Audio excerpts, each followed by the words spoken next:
Excellent Père de grâce, Père d'amour et de bonté, Père de victoire, te remercions ce matin pour le mystère de la croix. Et nous te sommes reconnaissants pour ta fidélité, ta bonté et ton amour. Que toute la gloire revienne à toi, Père. Au nom de Jésus. Amen. Asseyez-vous dans sa présence. Bénissons le Seigneur ce matin pour sa fidélité et son grand amour pour nous. Nous allons continuer le message de dimanche passé. On n'a pas terminé, donc on va le continuer ce matin. Et pour cela, on va aller pas à pas.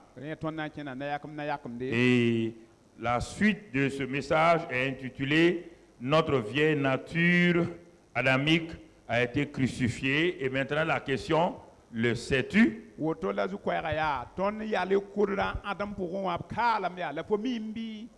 Le problème, Jésus l'a dit, il dit « Mon peuple là ». Mon peuple. Il périt, il est détruit. Quand on dit ça, les gens croient qu'on parle des analphabètes, on parle non. Il y a une intelligence spirituelle. Et cette intelligence spirituelle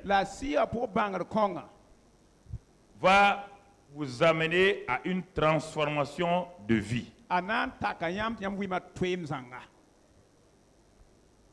L'intelligence, comme on peut le dire scientifique, autre là, ne transforme pas la vie d'un homme. Ça lui permet d'avoir accès à de bonnes choses pour son bien, mais sans transformer. Sinon, regardez, le monde est très avancé et l'homme est toujours méchant comme au niveau de la pierre taillée. Toujours la même méchanceté est là. L'homme n'a pas changé d'un seul iota, malgré le progrès technique.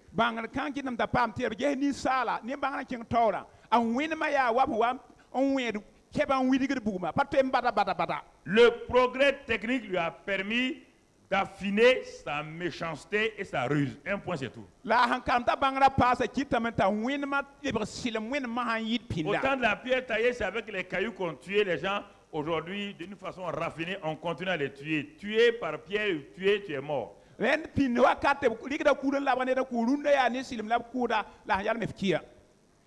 c'est pourquoi, si nous ne comprenons pas ce que Dieu nous a donné, nous souffrons inutilement sur cette terre-là. Et on peut être un bon chrétien, entre guillemets, mais il n'y a pas de transformation, de changement. Alors, nous avons vu l'histoire de Jacob la semaine passée. Et on va continuer cela et on va le lier à la croix du calvaire. Et quand on parle de ces choses-là, si les Jacob ont été changés, si les Sauls de Tarse ont été littéralement changés, ou bien ce sont des vulgaires menteurs, ou alors c'est nous qui sommes menteurs quelque part.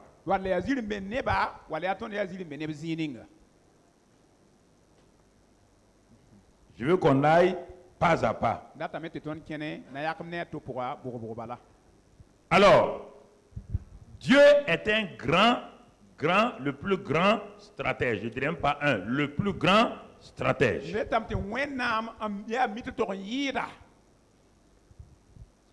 Le plus grand stratège, et il a mis des stratégies en place afin de ramener l'homme à lui. Il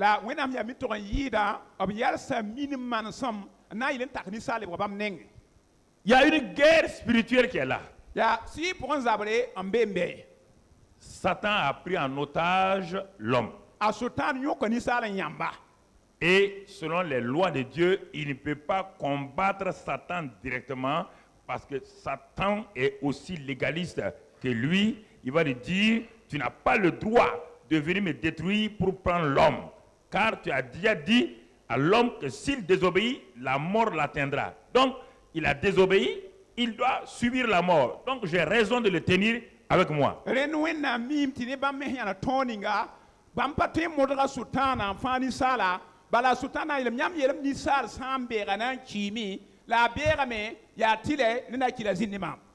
Et une guerre spirituelle était là. C'est ça qu'on appelle l'intelligence spirituelle.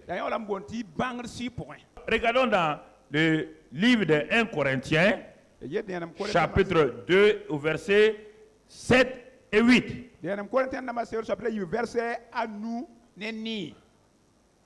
Paul dit, nous prêchons la sagesse de Dieu. Mystérieux. Secrète et cachée. Vous entendez? Que Dieu, avant les siècles, avait destiné pour notre gloire. Dieu avait sa stratégie, mais elle était demeurée cachée et pour que nous puissions en profiter.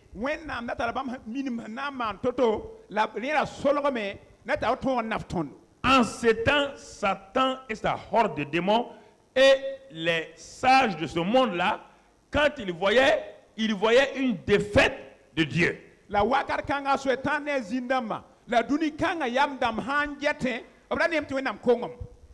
Et quand Dieu a utilisé la croix pour dire qu'il va sauver l'homme de la main de Satan, le monde intellectuel, le monde politique et le monde religieux a ri à gorge déployée de Dieu en disant vraiment, on pensait que Dieu était sage, mais il est un insensé.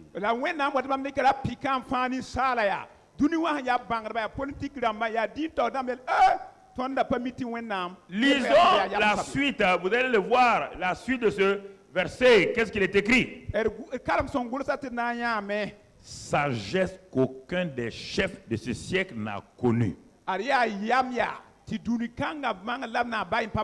Car s'ils l'eussent connu, ils n'auraient pas crucifié le Seigneur de gloire. S'ils l'eussent connu, la sagesse là, il n'allait pas crucifier Jésus. Qui est bête pour aller, le moyen par lequel ton adversaire va te vaincre, qui va être l'instrument pour exécuter le plan de ton ennemi.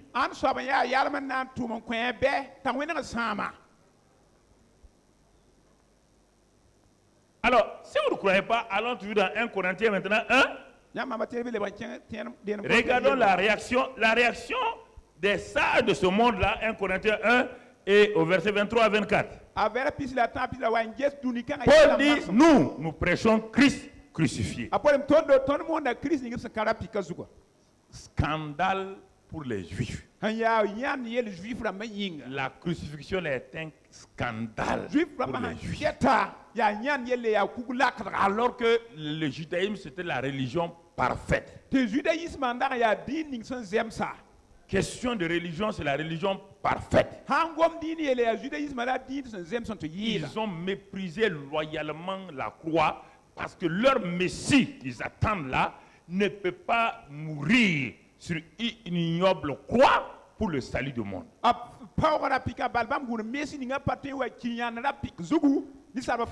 Et deuxièmement, le Messie ne vient pas pour le monde, le Messie vient pour les Juifs. Donc, votre affaire de croix là, c'est un scandale. Un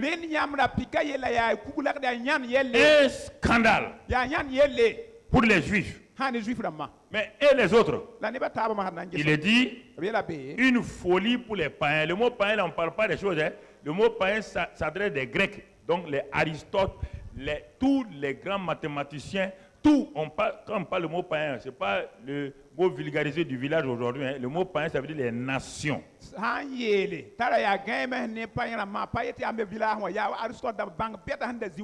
les scientifiques, les philosophes, tous cette catégorie-là, les Pythagore, tous ces philosophes et ces mathématiciens.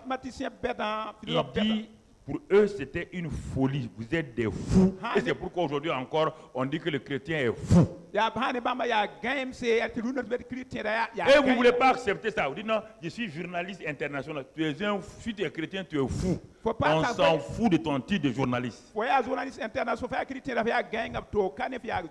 Si tu es ministre, tu es fou. On ne regarde pas ton titre de ministre.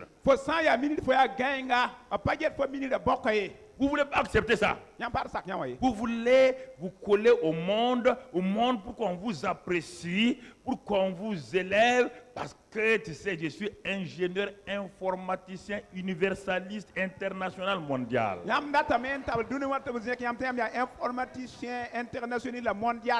Mais tu n'es qu'un fou.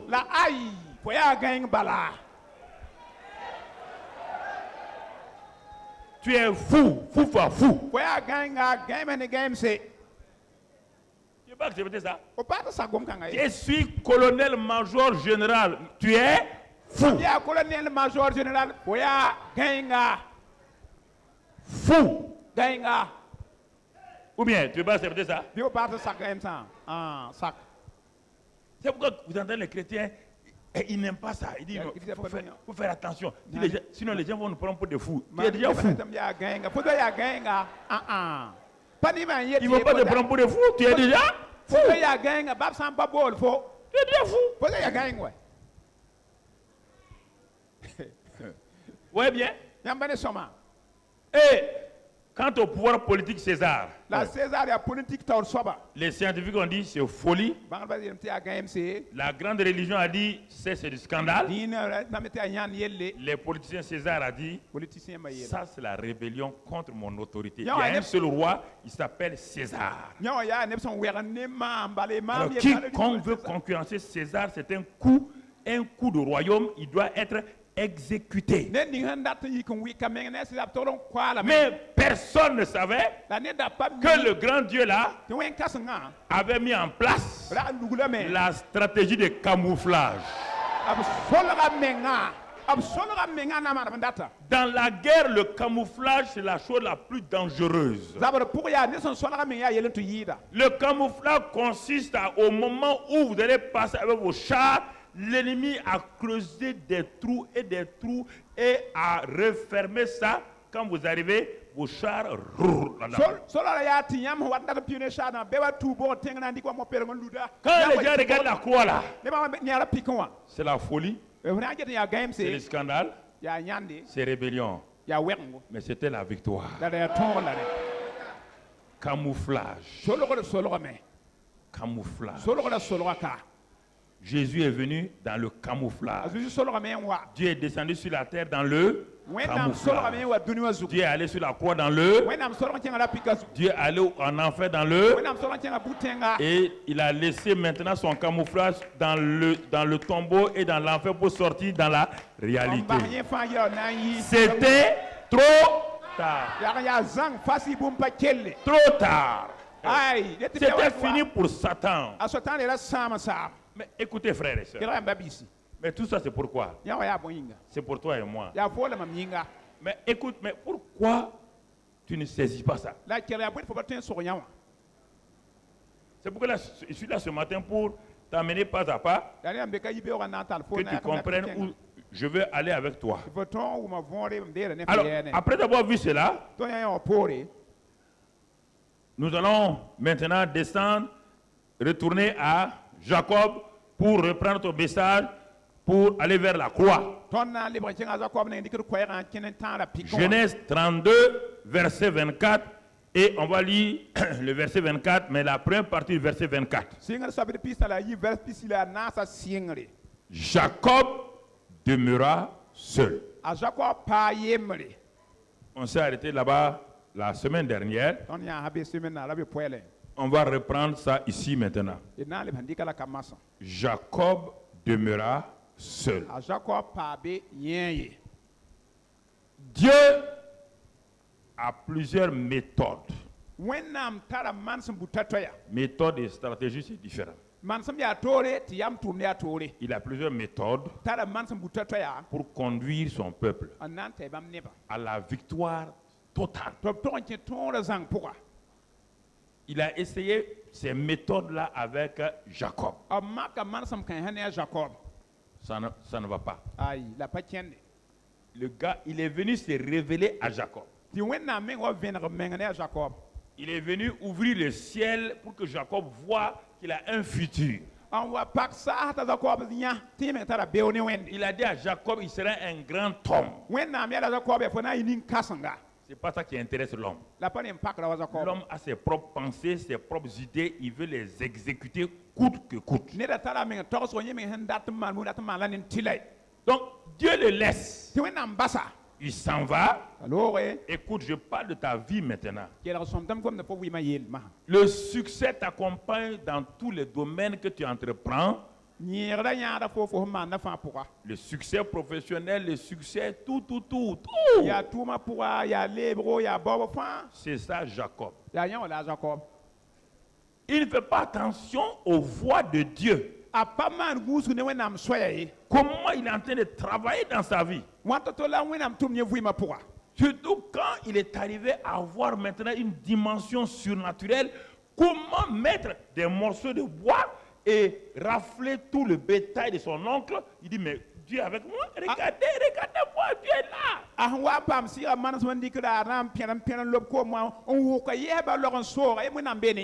Regardez.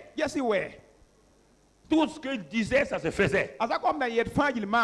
Voici, frères et sœurs, tu ne sais pas où Dieu est en train de te conduire. Tu ne sais pas où Dieu est en train de conduire. Les succès apparents, mon frère, ma soeur, sans un changement radical, un jour, ça va te coûter cher. Écoute-moi, mon frère, ma soeur. Nous sommes dans un temps assez précis de la voix de Dieu. Jacob demeura seul. Quand on dit demeura seul, c'est de l'absolu. Absolu.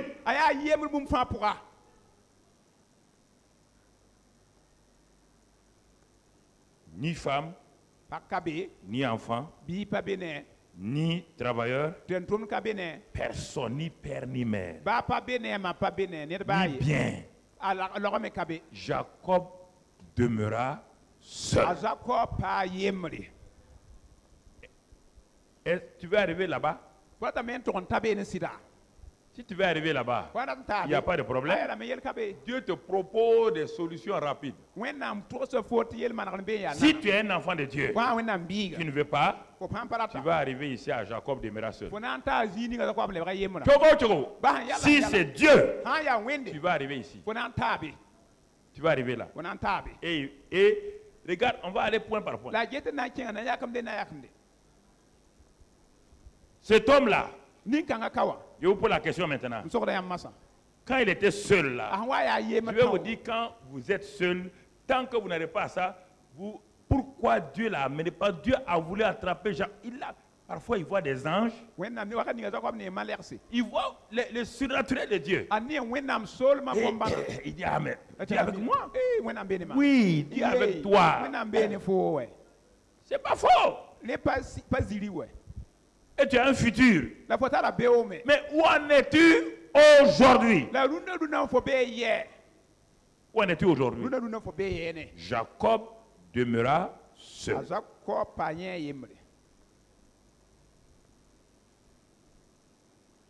Tu entends?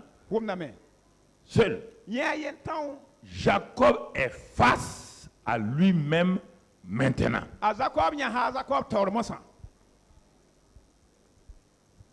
Il n'y a pas Dieu d'abord. Il n'y a pas Ésaü, ni sa famille. Jacob est face à son propre miroir. Vous voulez arriver là-bas avant que vous nous fléchissiez Dieu et nous devant Dieu. Ok. Vous voulez arriver là-bas. Ce que je vous enseigne, vous ne voulez pas. Dieu va vous amener là-bas. Jacob est face à face. Il voit, il a mis un miroir devant lui-même. Il se regarde dans le miroir. Quel miroir? Le miroir de sa pensée, de son imagination.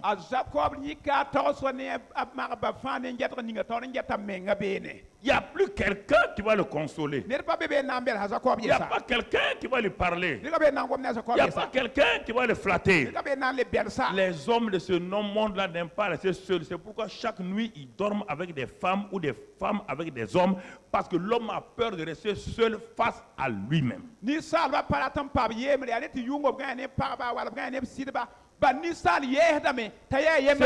qui fait que vos ordinateurs vous flattent. Vous ne pouvez pas rester seul tout le temps. Vous êtes sur l'ordinateur parce que vous voulez pas entendre quelqu'un qui est à votre recherche. C'est ça. Il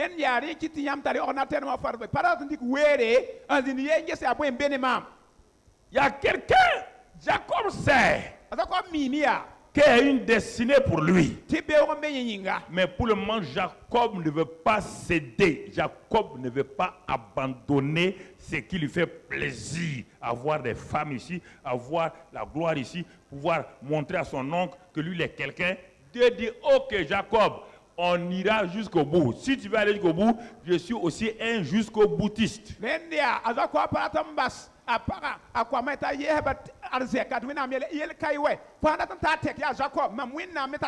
Moi aussi je suis un jusqu'au boutiste.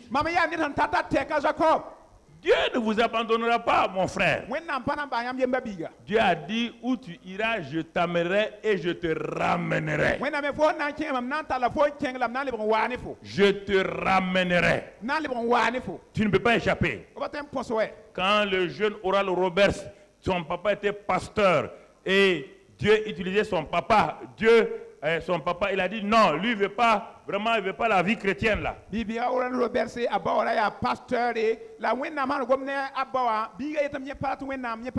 veut être le gouverneur de l'État de Oklahoma. Sa mère a dit, mon fils, toi là, avant que tu ne naisses, ton père et moi notamment, donc, dédicacé à Dieu, tu ne peux pas devenir gouverneur, à moins d'être gouverneur de Dieu.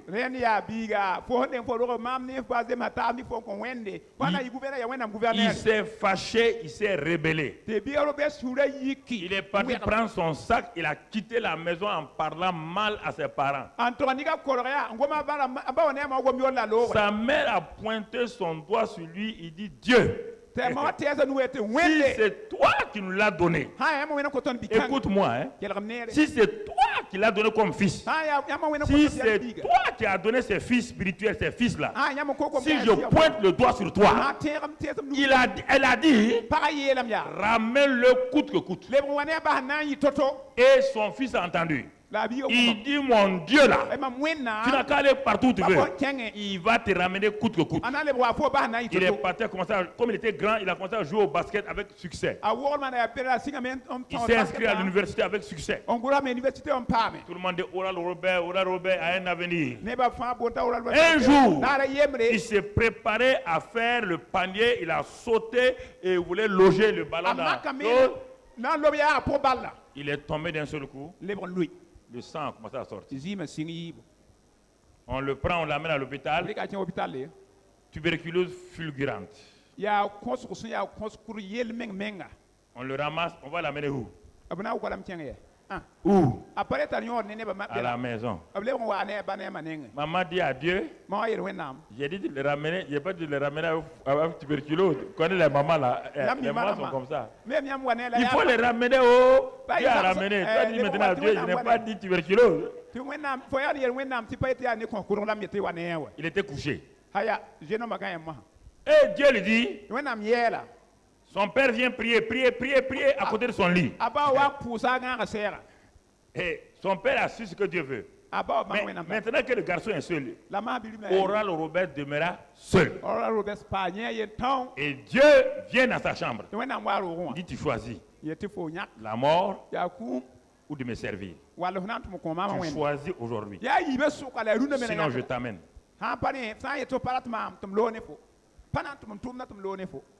Tu n'as pas été créé pour faire autre chose que ce que tes parents ont dit que tu vas faire. Il résistait comme Jacob.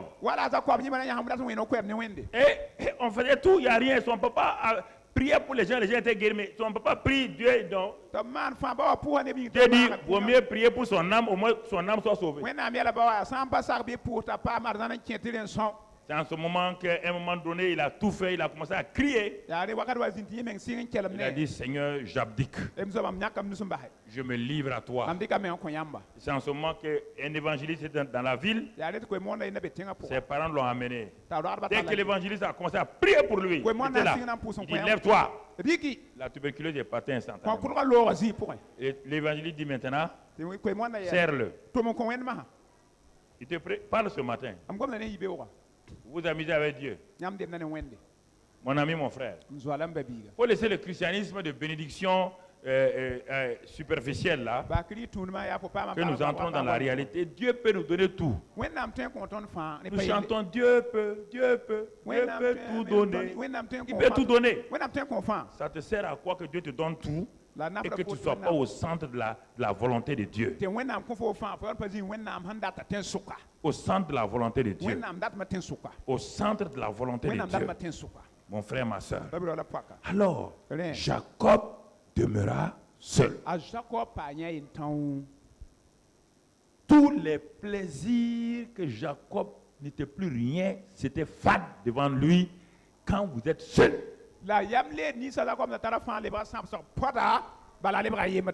Rien n'attirait Jacob quand il était là seul. Mon frère, toutes les richesses de Jacob étaient devenues fades devant lui. Même sa famille n'avait plus d'importance. L'homme qui aimait les grands plaisirs, il est seul.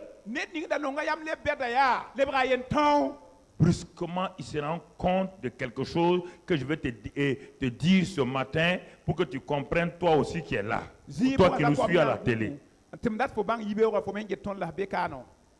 Rester seul est un moment très important. Quand vous restez seul dans le lit de la maladie, vous vous rendez compte. Couchez le dos sur le lit et vous levez les yeux vers le ciel. Vous qui défiez Dieu avant, vous qui êtes assis dans une cellule de prison et qui me regardez actuellement,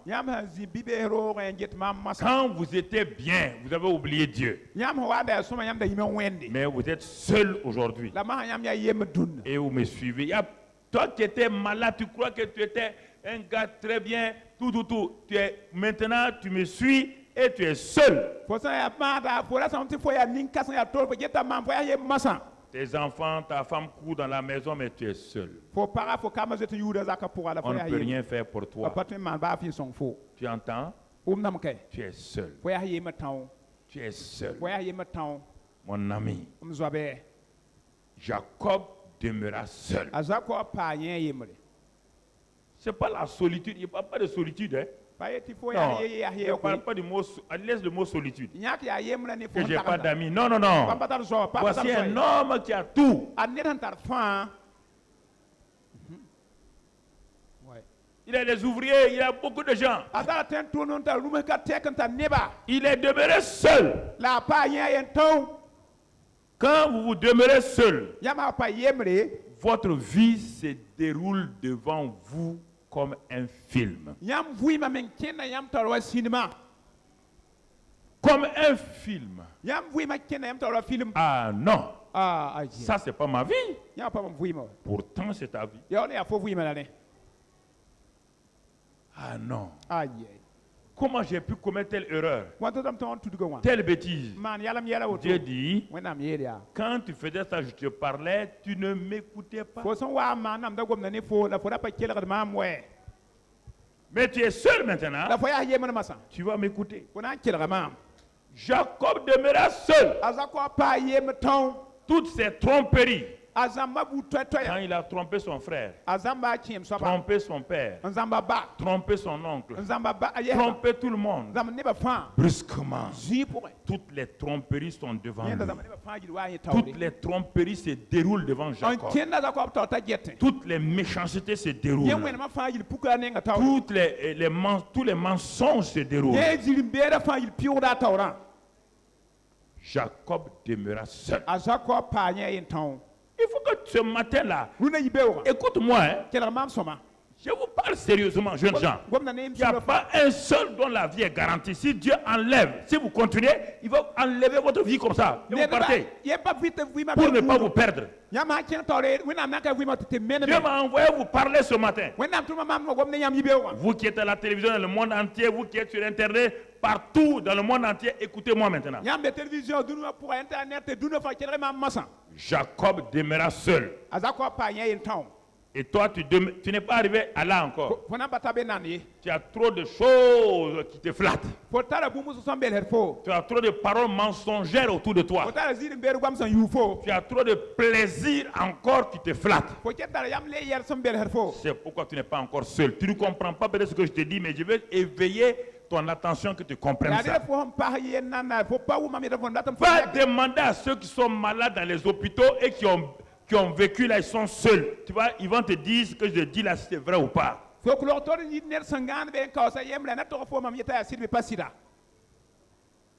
Ok. Si tu es intelligent, écoute-moi et pratique. Mais si tu veux les choses, Dieu va te les donner. Mais tu seras comme Jacob. Jacob demeura seul. Toi, tu ne veux pas Dieu, tu veux les bénédictions de Dieu. Il y a combien de temps tu as parlé à Jésus-Christ toi-même?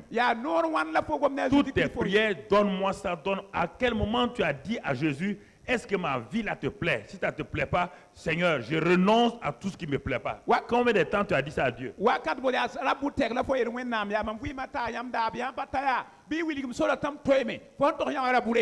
Jacob demeura seul. Quand un homme demeure seul, sa nudité lui apparaît, il est nu.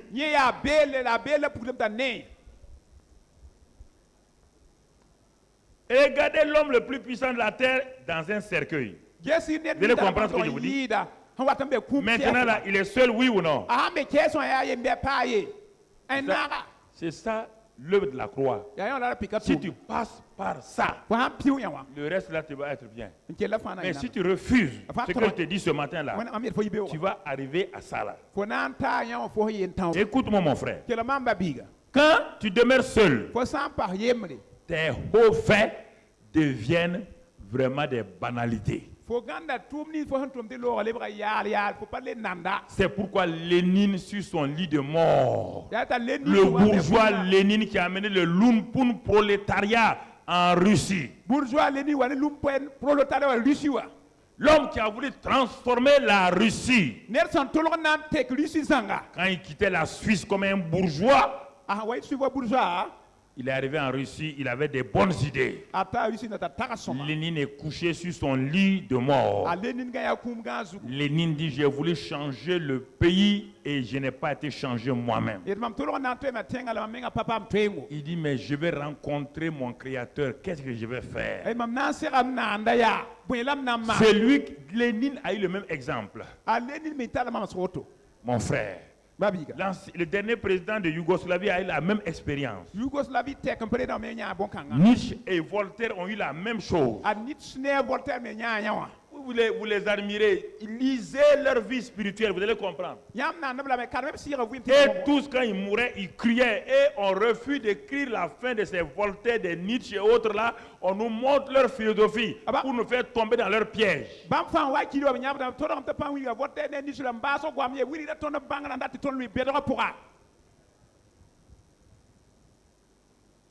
Jacob demeura seul.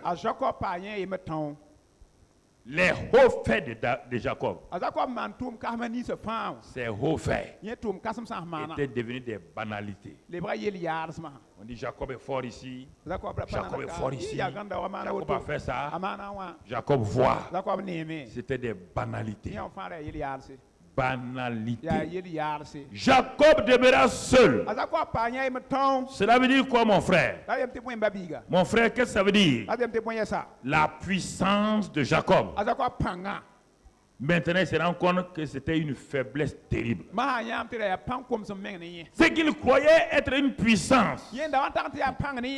C'est qu'il croyait qu'il était puissant. Maintenant, Jacob est là, seul. Il s'est rendu compte que ce qu'il appelait puissance là n'était en réalité qu'une faiblesse. Jacob est dénudé, dépouillé. Dénudé, dépouillé. Jacob. Brusquement. Tout ce qu'il croyait que c'était des petits défauts, il les voit se dérouler sous le nom de péché. Ah non. Je dis c'est une faiblesse. Ça c'est ma faiblesse. Dieu dit je l'appelle péché.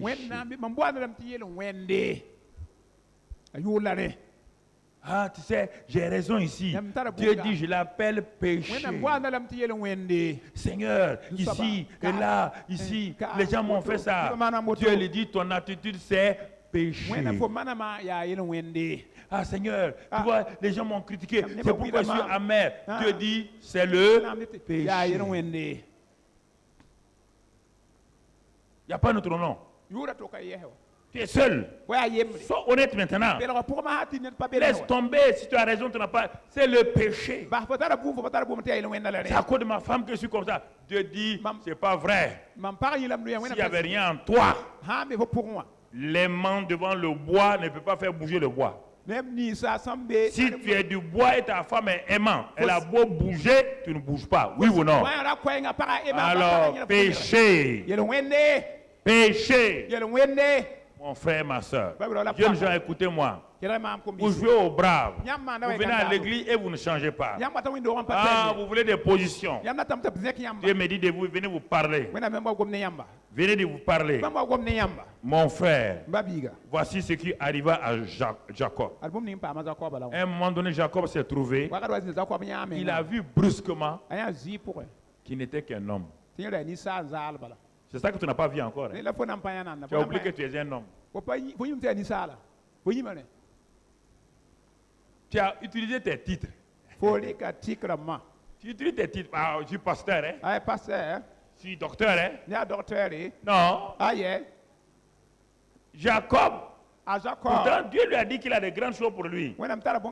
Jacob s'est vu. Comme le cantique le dit. Je ne suis qu'un homme. Rien qu'un homme. C'est ça. Il s'est rendu compte qu'il est qu'un homme. Un simple homme. Avec une tête. Deux oreilles. C'est maintenant que beaucoup d'entre vous, vos yeux s'ouvrent et vous vous rendez compte que vous n'êtes qu'un homme. Qu'un homme. Jacob demeura seul. Oh, Seigneur. Il a vu qu'il n'était qu'un homme. Et même ce que Dieu lui a dit, il ne voit plus le futur. Tout ce que Dieu lui avait dit quand il partait chez son oncle là-bas, là, c'est devenu des paroles vides. Je suis avec toi. Je ne t'abandonnerai pas. Tout ça là, ça n'a pas de sens. Ça n'a pas de sens.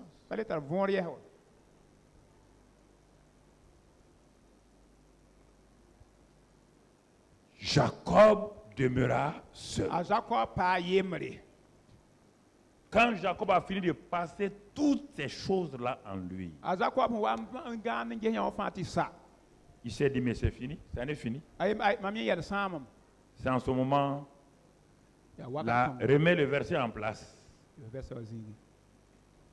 Remets le verset, nous sommes toujours alors. Ce terme est important. Alors, un homme, on s'arrête là. On va pas, je vais vous amener pas à pas. D'abord, alors. Alors, la veut dire quoi? C'est quand il est demeuré seul, il a vu qui il est maintenant. Totalement nu, dépouillé. Ne voyons plus d'espoir. Alors, le mot alors a la valeur. Alors. Tu veux expérimenter le mot alors là? Ok. Tu veux entendre un jour alors là? Mon fils, ma fille, écoute-moi. Alors, un homme. Quelle sorte d'homme? C'est ça. C'est ça le mystère de la croix. Voici un homme qui a reconnu qu'il n'est qu'un homme. Et comme il a reconnu qu'il est un homme, le vrai homme apparaît devant lui. Le vrai homme vient. Le vrai homme, celui qu'on appelle homme là, le fils de l'homme là, apparaît brusquement sur la scène. Il apparaît sur la scène de la vie de Jacob. Mais là, on se rend compte que même dans ça, Jacob n'a pas abdiqué et il commence une lutte avec l'homme. Pourquoi tu luttes avec l'homme? Pourquoi luttes-tu avec le fils de l'homme régulièrement? Parce que tu ne veux pas lâcher prise sur plusieurs aspects de ta vie. Il lutta avec l'homme.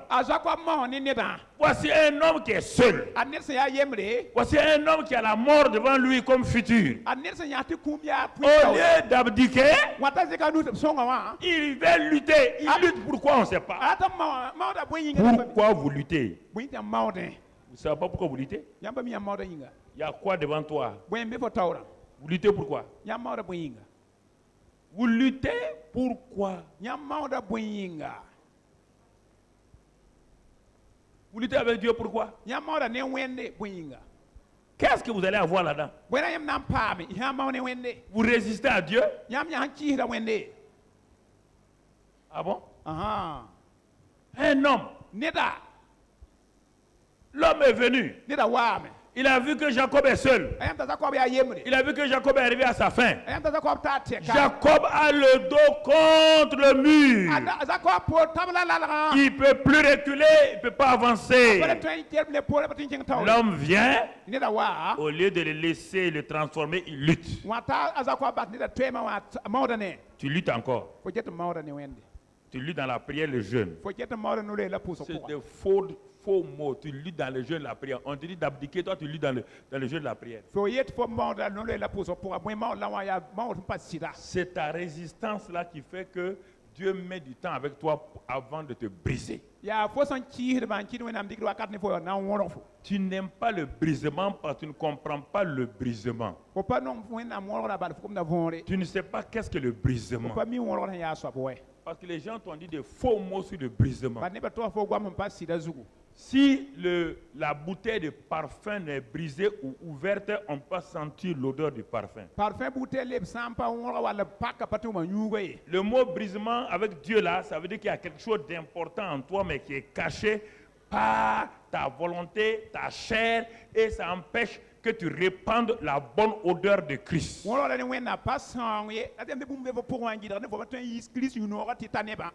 Et à cause de ça, chaque fois tu cries à Dieu, Dieu dit, mais j'ai tout mis en toi pour que tu répandes mon odeur, mais tu es fermé. Si tu n'acceptes pas d'ouvrir la bouteille de parfum, Dieu est obligé de casser le parfum, la bouteille, et là, en ce moment-là, tu perds tout. C'est un choix que tu dois faire ce matin. Ce n'est pas un message que je te parle. Dieu me dit de te venir t'avertir, de venir te parler clairement ce matin pour que tu ne fasses pas des zigzags.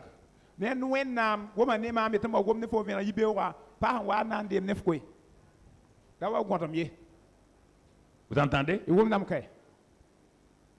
entendez? Mon frère, ma soeur. Et tu comprends? C'est une parole que je te dis ce matin.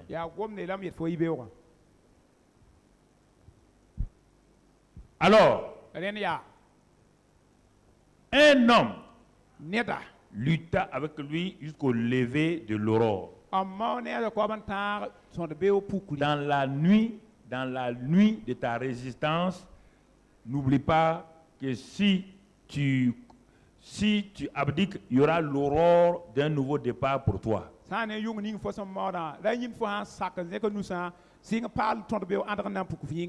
Mon frère, l'aurore là est là, mais l'aurore, mon frère, viendra quand toi-même tu vas arrêter de lutter avec Dieu vainement. Jacob doit être brisé. Jacob, l'homme vient.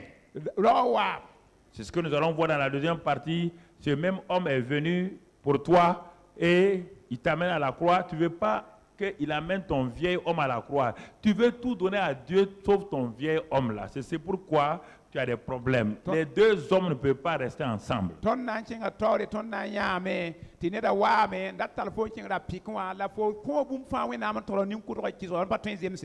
Jacob doit être brisé, ça veut dire quoi? Le vieil homme menteur doit être brisé. Le vieil homme insouciant doit être brisé. Le vieil homme inique doit être brisé. Mais Jacob ne veut pas lâcher, il tient, il ne veut pas lâcher sa vie. Si tu t'étais assis, Jacob, et tu m'avais posé la question, d'où viens-tu? Qui es-tu? Que viens-tu faire? Moi, je suis seul maintenant. Je ne sais plus quoi faire. Non. Dès qu'il voit l'homme seulement, il se jette. Vous combattez quel combat? Vous pouvez gagner contre Dieu? Quand on dit qu'il luttait, attendez. Qu'est-ce qui a fait que Dieu dit qu'il a lutté avec les hommes, il a gagné la main? Il a gagné comment? Tu vas voir tout de suite comment il a gagné. C'est quand on dit gagner là. Si tu prends ce terme-là, tu vas te tromper.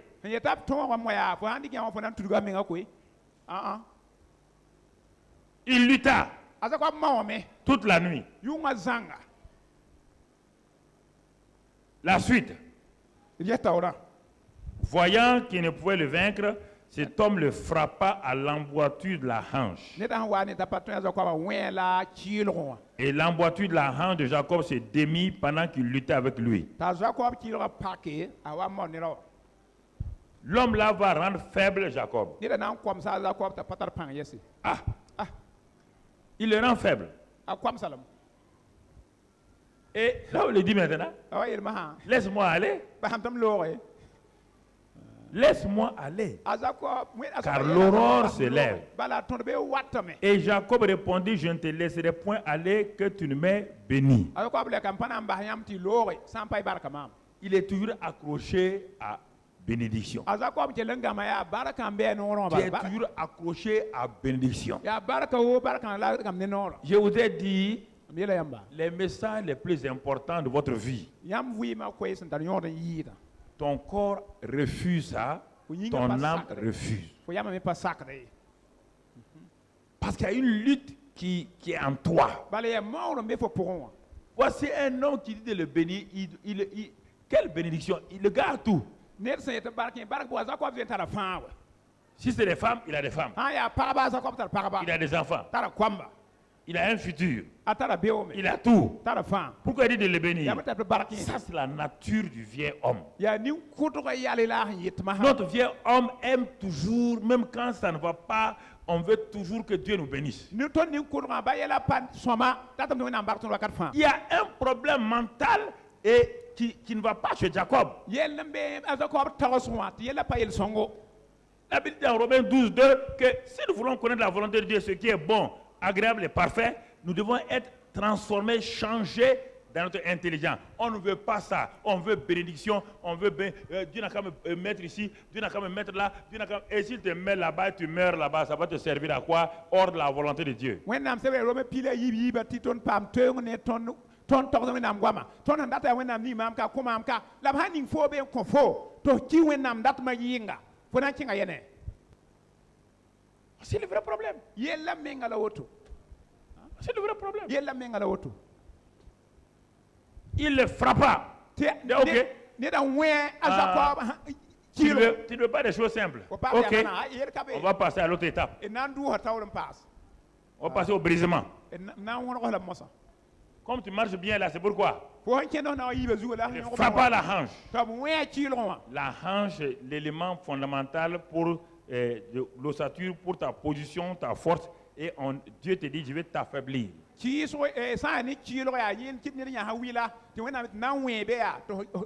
vais t'affaiblir. T'affaiblir. Quand il a fait ça, et il a demandé, il faut me bénir. L'homme lui dit, tu veux bénédiction? Avec quel nom? Tu veux bénédiction avec quelle identité? La question est là.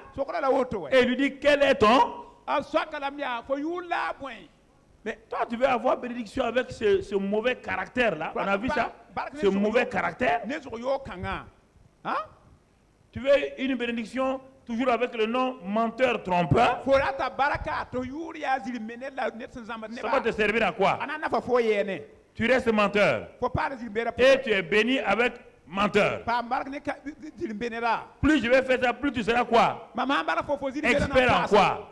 En mensonge. Le problème n'est pas bénédiction. Le problème est, donc, toi tu veux bénédiction, tu ne sais pas qui tu es, quel est ton nom? Ça veut dire quoi? Dans l'Ancien Testament, quelle est ton identité?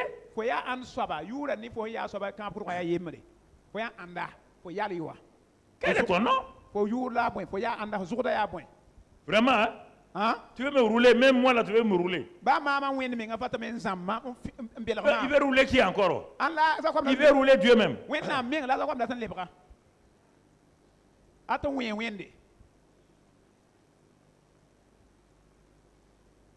Il veut rouler Dieu. Les gens veulent rouler Dieu par la prière. Quand je dis ça, les gens croient que la plupart des chrétiens qui vont dans la prière, là, ce sont des faux types. Ils vont prier pourquoi? Ils cherchent quoi? Vous cherchez quoi dans la prière? Attention, hein, je n'ai pas de ne pas prier. Moi, je prie très bien. Tu cherches quoi dans la prière? Tu veux rouler Dieu. Toi, tu veux flatter Dieu? Hein? Tu veux flatter Dieu? Tu n'as pas entendu ma femme te raconter l'histoire de mon ami Peul là? Mon ami Peul était malade. Et il a vu que la mort s'approche. Il a dit à sa femme de venir. Il dit à l'oreille de sa femme, si Dieu me guérit, je vais lui donner 2 bœufs. Sa femme parle à haute voix. Il dit, mais tu n'as même pas un seul bœuf. Il dit à sa femme, il ne faut pas parler trop haut, il ne faut pas qu'il entende. Il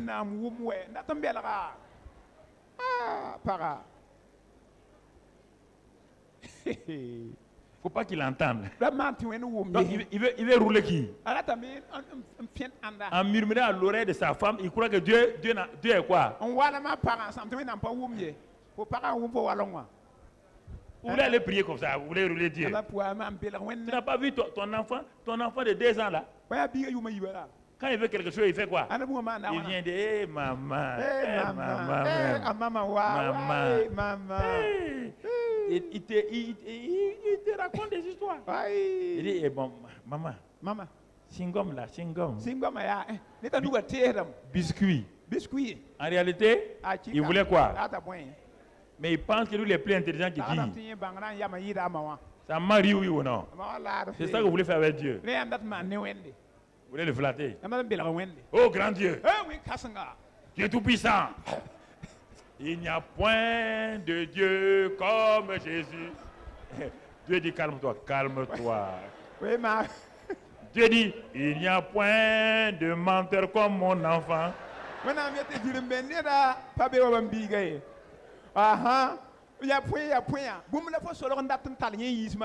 C'est ça.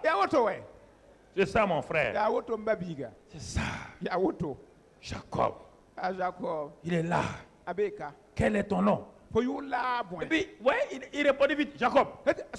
Ah, comment? Ah, c'est toi seul ici, là. Tout le monde sait que je m'appelle Jacob. Oh, ça veut dire quoi? C'est dans ça là que je vis. C'est Jacob là. C'est moi. Donc tu ne sais pas. C'est moi Jacob. Les gars, la mort est là et puis ils se vendent comme ça. C'est moi. Parfois nous sommes insensés. Le danger est là. Non, non, non. On croit que Dieu s'intéresse à nous. Dieu est d'abord. Jacob, et tu veux la bénédiction. Il dit encore, ton nom ne sera plus Jacob. Le gars dit, mais il va gâter mes affaires. Si mon nom n'est plus Jacob, Jacob veut dire que chaque fois que je suis avec quelqu'un, je n'arrive à le tromper. J'arrive à vaincre. Si je change mon nom là, est-ce que j'aurai quelque chose encore? C'est de ça que vous avez peur. Vous avez peur de ça. Vous voulez garder votre vieille nature là pour continuer à vivre comme vous voulez avoir. Si Dieu vous change là, vous pensez que vous n'aurez plus rien.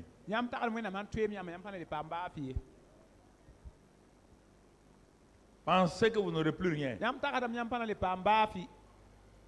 Dieu dit, le nouveau nom là, il y a quoi dans le nouveau nom là? L'ancien nom là, tu as vu non? Le nouveau nom là, ça donne quoi? C'est ça. C'est ça que tu négocies. Regarde, ta pensée là, c'est ça que Dieu m'a dit depuis avant-hier. Il dit, il faut dépouiller, il faut les dépouiller, les dénuder, les faire asseoir pour qu'ils voient ce qu'ils sont là. Ils sont tous assis là. Dénude-les et moi je vais les habiller. Il va vous habiller ce matin. Même si vous n'êtes pas content, si vous ne dites pas amen, ce n'est rien. Il va vous habiller.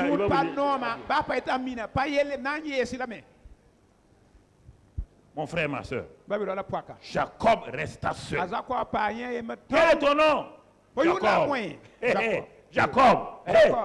Mais comment? Dans le village, là, tout le monde connaît? Tu es étranger ici ou bien quoi? Tout le monde connaît mon nom. Quand même. Jacob? Dieu dit c'est ça qui te fait des problèmes. C'est cette identité-là qui est en train de te détruire à petit feu. C'est ça qui te détruit. C'est ça qui te détruit. Mon frère, regarde. Alors quand Dieu le frappe, Dieu lui donne un nom nouveau. Et maintenant, Dieu lui donne un nom nouveau comment? Il dit tu as lutté avec Dieu, avec les hommes et tu as été vainqueur. C'est Dieu même qui lui donne. C'est pas. Quand il dit en quoi Jacob a été vainqueur? Il faut bien comprendre quand Dieu parle. Quand il dit que nous sommes plus que vainqueurs par Jésus-Christ, là, tu as vaincu quoi pour être plus que vainqueur? Tu es rentré dans la victoire de qui? Donc, quand Dieu dit ici, tu as lutté avec Dieu tant en temps là, est-ce que Jacob a vaincu Dieu? Dieu lui donne, quand Dieu vous donne une identité, il vous donne ça quand vous êtes faible, pour que vous puissiez dire, ça vient de lui. Tu as vu, il a lutté avec Dieu, puis il a terrassé Dieu, puis il a mis sa tête et son pied sur la poitrine de l'homme, il a dit maintenant j'ai vaincu. C'est de ça qu'il parle. Nous sommes plus que vainqueurs. Est-ce que c'est point? Par qui? C'est-à-dire, Dieu dit à partir de maintenant, parce que dans la Bible, en hébreu, il n'y a pas de conjugaison comme on le fait ici en français. Pour avoir du bon français, on le conjugue comme ça. Dieu te dit, je te donne une identité à partir de maintenant de vainqueur. C'est ça simplement que Dieu a dit. J'ai vu que toi là, comment j'ai parlé, que tu as un avenir. Si tu te laisses comme ça, là, c'est comme si j'ai menti. Satan va dire, ah, tu as menti. Je suis obligé de faire ça, te briser, te donner un avenir. Vous entendez? Te donner un avenir. Alors, quand tu comprends cette vérité, tu vas commencer à saisir ce que Dieu veut. Mon frère, l'homme nouveau qui est là, Israël, il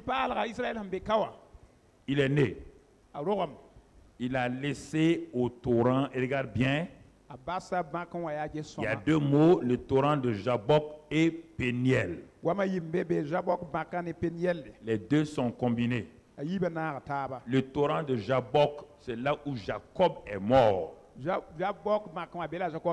Et Jacob, ayant reçu un nouveau nom, donne un nom maintenant à ce lieu, il l'appelle Péniel. C'est-à-dire l'endroit où j'ai vu Dieu face à face. Est-ce que tu comprends? Donc c'est là que je vais combiner ça maintenant avec la croix pour que tu comprennes. Ta fin est au torrent de Jabbok. Et un nouveau départ commence avec toi lorsque toi-même tu proclames que ce lieu-là, je l'appelle Péniel. Un nom nouveau, un lieu nouveau, une espérance nouvelle. Israël, l'identité que Dieu m'a donnée, Péniel, le nom que j'ai proclamé. Et en ce moment-là, mon frère, ma soeur, quand tu es mort au torrent de Jabbok. Et au torrent de Jabbok, il y a le sang, le fleuve, le torrent du sang de Jésus. Tu as été enseveli là-bas. Tu es passé par le baptême d'eau au torrent de Jabbok. Quand tu sors de ce torrent-là, tu es Israël et ce lieu-là s'appelle Péniel. Mon ami, mon frère, ma soeur, ce lieu-là s'appelle ainsi. La vie nouvelle est là. Hein? Il est dit qu'un soleil nouveau se leva pour Jacob. Un calendrier nouveau vient d'être manifesté. La mort n'est plus un problème pour lui. Il rencontre Ésaü comme s'il partait rencontrer un ami. Toi, tu vas lire la suite, on ne va pas lire ça maintenant. Lui qui avait peur d'Ésaü, qui avait peur de la mort, il dit, oh mort, où est ton aiguillon? Où est ta force? Il avance vers Ésaü avec aisance. Quand il rencontre Ésaü, c'est Ésaü qui se met à l'infinitif. Ésaü n'a rien compris. La haine qui était dans son cœur, d'un seul coup, tout était contrôlé.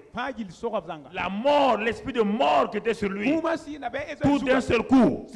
C'est ça le premier résultat du brisement. Ce n'est pas les jeûnes et prières, c'est la rencontre que tu as à la croix. Si cette rencontre n'est pas réelle, mon frère, les Ésaïs vont te poursuivre partout où tu vas. Les Ésaïs vont te poursuivre partout où tu vas. Et tu ne peux pas échapper aux Ésaü. Et tu vas continuer à tourmenter, à tromper les gens. Mon frère, ma soeur, il est important que tu comprennes cela. Écoute-moi. Et toi et moi ce matin, qu'est-ce que Dieu veut pour toi? Dieu t'a donné, il t'a fait beaucoup de choses. Mais tu ne veux, ta vieille nature là, c'est un problème pour toi. Ta vieille nature est un problème pour toi. Romains 6:6. Romains 6:6. Sachant que notre vieil homme a été crucifié avec lui, afin que le corps du péché fût détruit, pour que nous ne soyons plus esclaves du péché. Et mon frère, car celui qui est mort est libre du péché. Mon frère, ma soeur, sachant que le vieil homme a été crucifié, c'est un fait. Mais est-ce que tu le sais? Est-ce que tu l'as accepté? Ou bien tu résistes comme Jacob? Voici Toi et moi, sachant que notre vieux homme a été crucifié. Parce que la croix est une puissance. Nous prêchons Christ. Puissance de Dieu. Regardez, un homme est venu vers David et Jacob. Jacob qui a vaincu les gens. Un simple homme est arrivé à le vaincre. C'est cet homme-là que Dieu nous a envoyé. Dieu nous a envoyé le même homme. Avec Jacob, il a apparu sous la forme comme si c'était un ange, mais il a apparu ici, il est venu dans la réalité. Et il nous a amené à une montagne qu'on appelle Golgotha. Et à Golgotha, il nous a fait couler son sang, le torrent de Jabbok. Le sang est sorti par ses côtés, par ses mains meurtries, afin que nous puissions avoir la vie nouvelle. Quand nous rentrons dans ce torrent de Jabbok, le torrent du sang de Jésus qui a coulé à la croix du Calvaire, alors un nom nouveau vient à nous. Nous sommes une nouvelle création. Les choses anciennes sont passées. Mon frère, ma soeur, c'est ça la croix. Je vais amener cela devant toi que tu comprennes aujourd'hui. Parce que jusqu'à présent, tu as cru que tu pouvais avoir la victoire par la prière. Sans la rencontre de la croix, mon ami.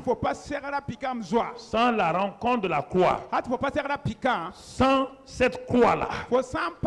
Il est dit, les Juifs ont dit que ce qui s'est passé à la croix, c'est du scandale. Et les Grecs, les scientifiques ont dit c'est la folie. Les Romains ont dit que c'est simplement la rébellion. Mais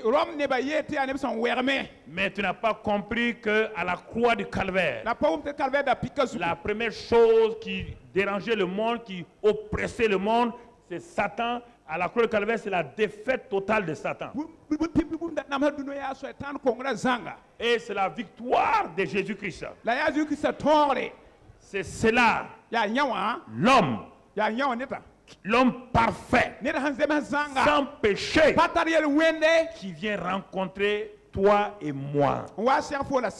Et Satan ne comprenait pas la stratégie de Dieu. Il ne savait pas que la croix, c'était sa défaite. C'était la victoire de l'homme, de tous les hommes en Jésus-Christ. Et il ne savait pas que la croix, mon frère, Dieu a fait quoi? Qu'est-ce que Dieu a fait à la croix? Non seulement Christ était ici, Jésus était là, mais il n'a pas pris tes péchés seulement. Il n'a pas pris tes maladies seulement. Ce qui intéressait Dieu avec Jacob, c'était son vieil homme qui produisait la mort, le péché en permanence. Même s'il est guéri, il doit mourir de maladie. Même si les démons s'en vont, il ne restera pas libre. Parce que son vieux homme continue à produire le péché. L'arbre, tu n'as pas compris ça. Tu es converti, tu t'es converti à la face 1 de la croix, mais tu n'as pas su que Jésus n'a pas réalisé seulement la face 1. La face 1, la première phase de la croix, c'est la défaite de Satan. Il a dépouillé. C'est pourquoi tu aimes le péché. Personne ne peut passer à la croix et continuer à vivre dans le péché. Jamais. Le vieil homme est mort. Écoutez, c'est un défi ce matin. C'est un mystère que Dieu vous donne. On n'a pas besoin de gêner et prier pour ça. Ce que Jésus a fait là, c'est suffisant.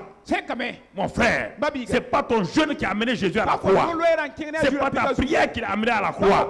Quand Jésus mourait, tu n'étais même pas né encore. Tu n'étais pas né. Pourquoi tu dis pense au jeûne et à la prière?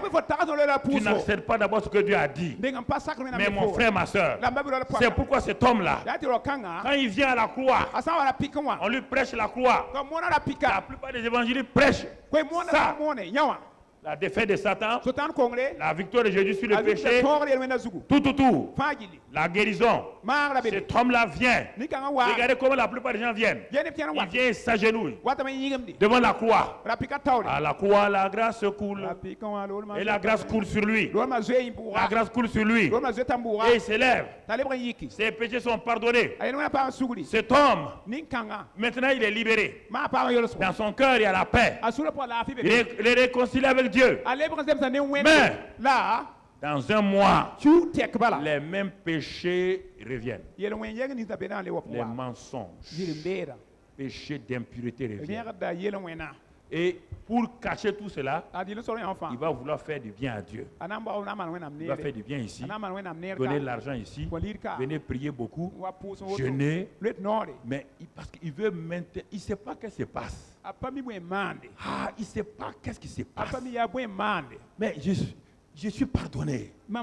Mais pourquoi je n'arrive pas à vaincre? Parce que l'autre élément qui est caché, qui est important, le vieil homme, ça ce n'est pas apparent. La plupart des prédicateurs des évangélistes ne nous disent pas ça. La plupart des évangélistes cherchent le nom avec la face une de la croix.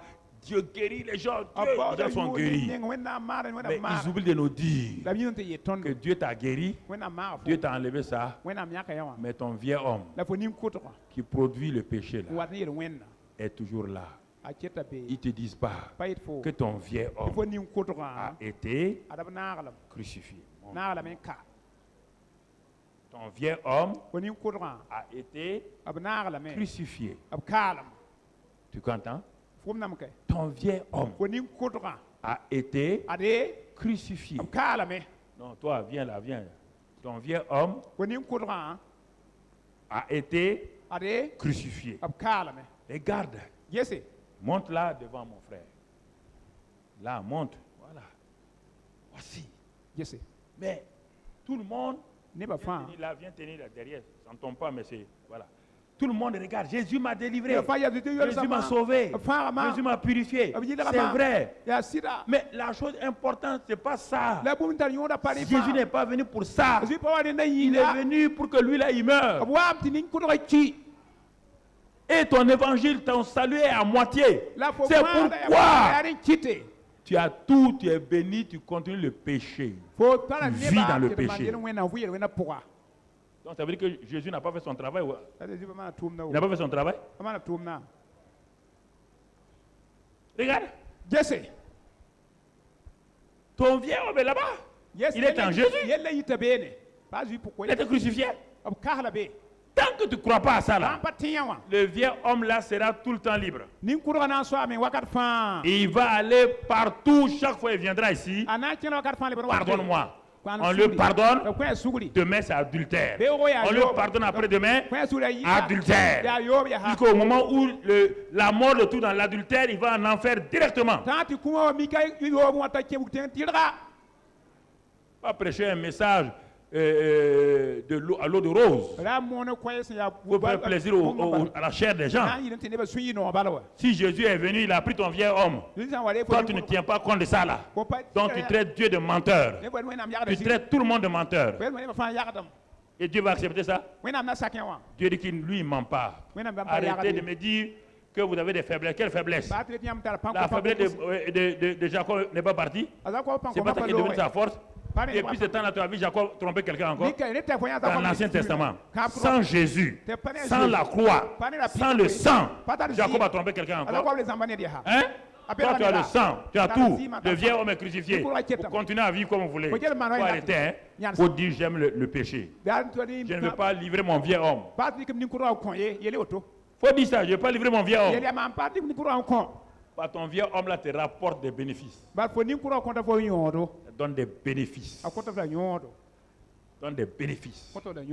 Le vieux homme Jacob donnait des bénéfices aux gens. Il était content de dominer, de montrer à son oncle. Il dit, je vais te montrer, mon oncle, tonton. Tu m'as trompé, je vais te montrer que je suis plus trompeur que toi. C'est ça, mon frère. Parce que la croix n'a pas été comprise. On a vu que la face de la croix. On n'a pas vu la mort de ton vieil homme à la croix. Ce vieil homme-là continue à agir. C'est pourquoi ta vie chrétienne est comme ça. Aujourd'hui comme ça, demain comme ça. Je ne comprends pas. Je vais aller prier. La prière ne résout pas ça. C'est la croix. C'est à la croix, mon ami. Regarde ça. Si tu joues avec ça là, ce vieux homme-là devient un vagabond qui te crée problème. Tant qu'il n'est pas crucifié, Dieu ne le contrôle pas. Dieu ne contrôle pas le vieux homme vagabond. Personne ne peut le contrôler. C'est pourquoi quand il y a des jours, quand tu es content, tu viens à l'église. Quand tu vas mourir là, qui va faire ton travail? Le vieux homme n'aime pas Dieu. Il veut acheter Dieu, il veut corrompre Dieu. Le vieux homme a un programme. Le vieux homme a ses intérêts. Il n'aime pas ces choses-là. Mon frère, ma soeur. Le vieux homme n'aime pas évangéliser. Non, le vieux homme n'aime pas ça. Ce qu'il veut, appelez-nous et bénissez-nous.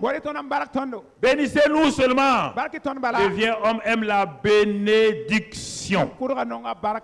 Bénis-nous, bénis-nous, bénis-nous, bénis-nous. Jusqu'à ce que tu vas aller en enfer béni. C'est pourquoi Dieu nous dit qu'il ne renonce pas. Tellement tu as accepté Jésus, il veut t'enseigner. Il veut t'enseigner, mon frère. Il veut t'enseigner, ma soeur. Jusqu'à ce que tu comprennes. Tu dis, Seigneur, je suis fatigué. Hein? Je lève mes mains. Quand une armée, mon frère, a résisté, il lève le drapeau blanc, il lève les mains. Ça veut dire, à partir de maintenant, vous avez dit quoi? C'est fini. Boribana, Samori, l'or. Samori, Boribana. Ne continue plus à courir, Samori. Le chef de la français dit Samori. Tu es un grand guerrier. Tu as eu des victoires. Mais maintenant, Boribana. La course est finie. Arrête-toi. Ce matin, ta course est finie. Ton escroquerie est finie. Tes mensonges sont finis. Tes violences sont finies. Ton iniquité est finie. Est-ce que tu comprends? Si tu comprends, si tu ne comprends pas ça, là, le vieux homme là, il va être béni. Mais jusqu'au jour, on va te trouver mort. Et nous, les pasteurs menteurs, on va venir te poser ici. On va dire l'homme là était bien. Dieu dit menteur. Il était bien où? Vous savez où il est? Non, mais il faut qu'on amène son corps à l'église. Son corps à l'église, ça ne fait rien. Et les martyrs qui sont morts à Rome sans être enterrés là. Leur corps est parti où? Ils les ont enterrés. Ils ont brûlé vifs sur les bûchers. Les lions les ont déchiquetés. Mais ils ont fini de la victoire. L'hymne de la victoire, ils ont chanté cela. Mon frère, ma soeur, ton vieil homme. Mais après ça là, est-ce que Jacob a vraiment, du moins, je peux dire qu'il a regretté d'avoir rencontré l'homme là? Tout un pays porte le nom de qui? Ces enfants-là, qui dominent? C'est les enfants de son frère Ésaü? C'est qui? Ce sont les enfants de Jacob. Et c'est 10 enfants, plus ses deux petits-enfants. Oui ou non? Jacob n'a pas été plus prospère encore? Il était plus prospère. Quand tu dis aujourd'hui Israël, là, c'est qui encore? C'est cet homme-là. Toi, tu ne veux pas renoncer, tu veux des petits bénéfices. Vous voulez des petits bénéfices. Vous ne voulez pas les grands bénéfices de Dieu.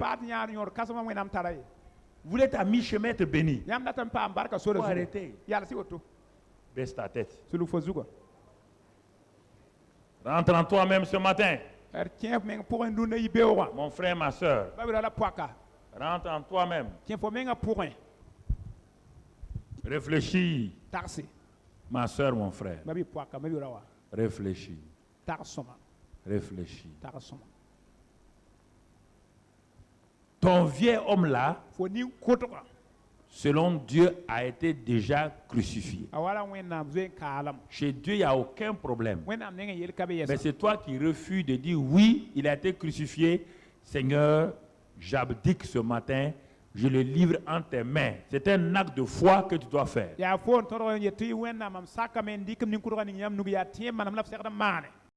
Rentre en toi-même.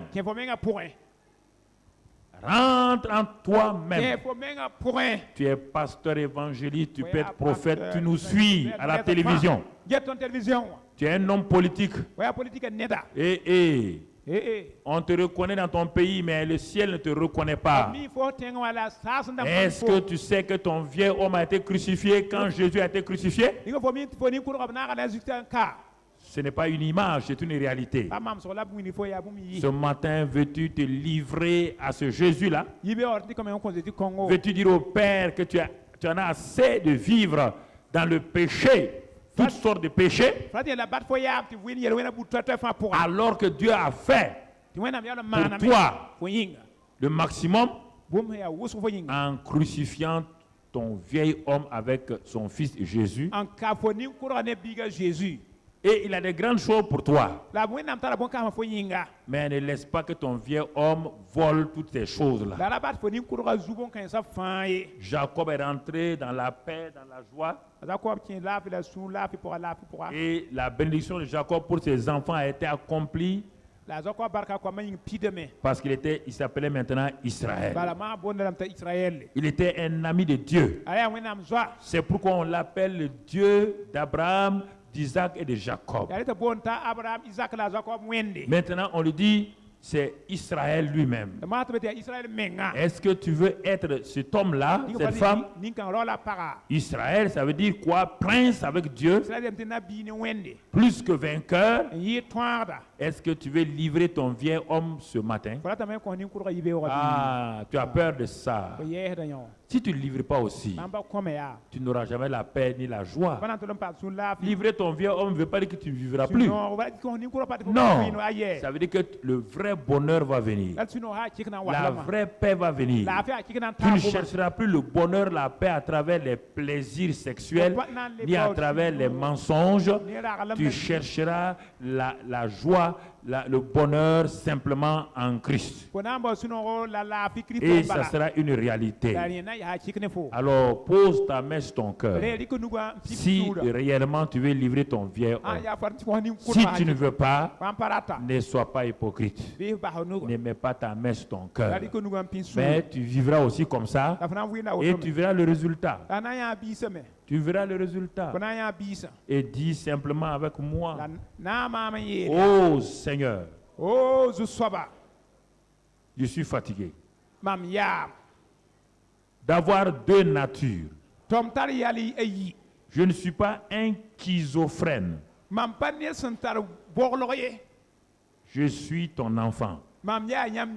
Je suis fatigué de traîner ce vieil homme qui pourtant a été crucifié avec Christ.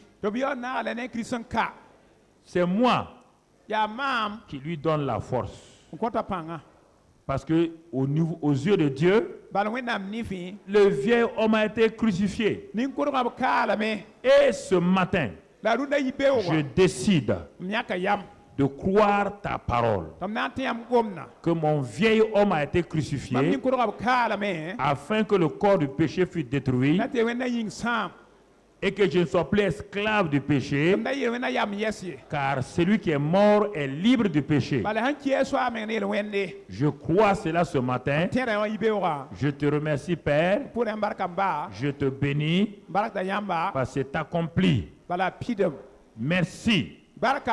Je sais qu'un nouveau soleil s'est levé pour moi. Je ne veux plus continuer à marcher avec les pensées du vieil homme. Je vais renouveler mes pensées dans les pensées de l'homme parfait, les pensées de Jésus-Christ, à travers sa parole, à travers la méditation, à travers la louange, l'adoration, à travers la prière. Merci Seigneur. Je sais que cela est fait. Et chaque instant, le Saint-Esprit qui est en moi va me rappeler que mon vieil homme a été crucifié et que ce n'est plus moi qui vis, c'est Christ qui vit en moi. Seigneur, je le crois. J'accepte. Je te glorifie au nom de Jésus. Amen. Amina. Amen. Amina. Gloire à Dieu.